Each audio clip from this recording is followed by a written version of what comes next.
Olá, meu nome é Lívia Milanês, eu sou escritora e vou falar sobre o romance Chumbo, da Virgínia Ferreira, uma escritora belo-horizontina que passou muitos anos de sua vida no estado de São Paulo, hoje vive no Distrito Federal e em 2024 foi indicada e chegou a ser finalista do Prêmio São Paulo de Literatura, pelo seu primeiro romance, editado pela editora Quelônio.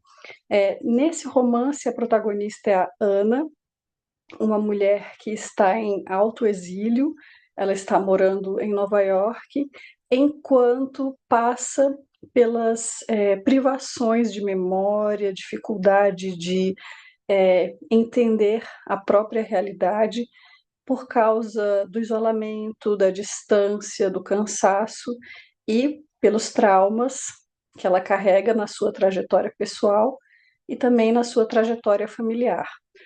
O tio da Ana foi vítima durante o período da ditadura militar e, vivendo no estado de São Paulo, ele tentou levar uma rotina discreta e o mais afastada possível da sua realidade da época de tortura, tentando se distanciar dessa história, que a Ana recupera, começa a se tornar obcecada em investigar a história do tio, compreender, reconstruir na própria memória, e assim ela não se dá conta de que ela mesma vive uma situação de abuso, uma situação em que ela sofre uma tortura psíquica e física de um parceiro, mas ao mesmo tempo não se dá conta da própria situação em grande medida, começa a ter comportamentos que indicam, né, o quanto ela está em sofrimento, mas a sua obsessão passa a ser a resolução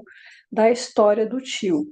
É um romance com uma abertura muito forte, tecnicamente, que retoma o dia da prisão do tio Paulo, da Ana, e ao longo do livro tem uma estrutura interessante, que são trechos que se repetem com linhas quebradas, que eu não sei se foi a intenção da autora, mas eles lembram o chumbo em diluição, quando o chumbo se dissolve na água, ele forma várias imagens, ele parece derretido, formando, como mostra aqui na capa, ele mostra várias assim possibilidades.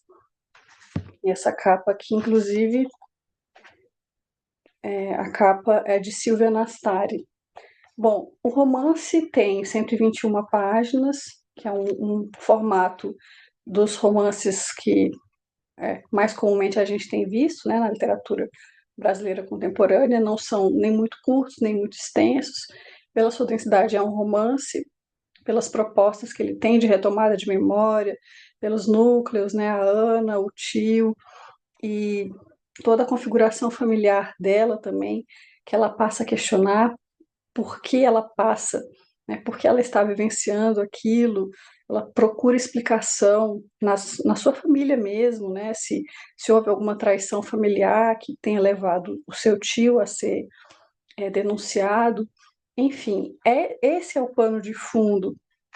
E acho interessante, assim, como poética, né, como imagética, tem essa característica mesmo do claro e do escuro, tem sempre oposições, é um silêncio que nunca foi ouvido, uma imagem que não existe, são expressões que ela traz no texto. Então, são essas expressões da contradição, essa expressão da negação.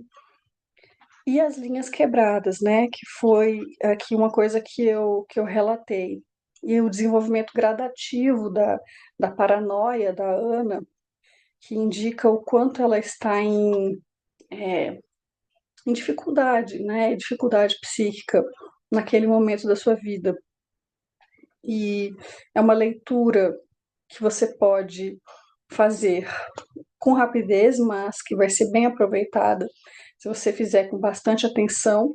Tem aqui o poder do onirismo, né? Que muitas vezes o espaço onírico é esse espaço de extravasamento das nossas emoções que nós não conseguimos processar durante a vigília, elas passam para o nosso sono e para os nossos sonhos. Então, nesses sonhos, a gente tenta resolver o que não está conseguindo enxergar ao nosso redor.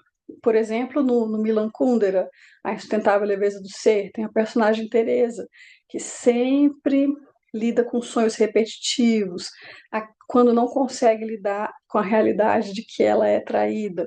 Aqui nós temos a Virgínia, Virgínia não, a sua personagem, a Ana, lidando também com muitos sonhos mirabolantes, incompreensíveis, porque ela tenta solucionar também, tenta solucionar psiquicamente, não intencionalmente, os seus processos, né, de trauma. É uma leitura que eu acho muito boa, acho que no site da editora o livro está disponível.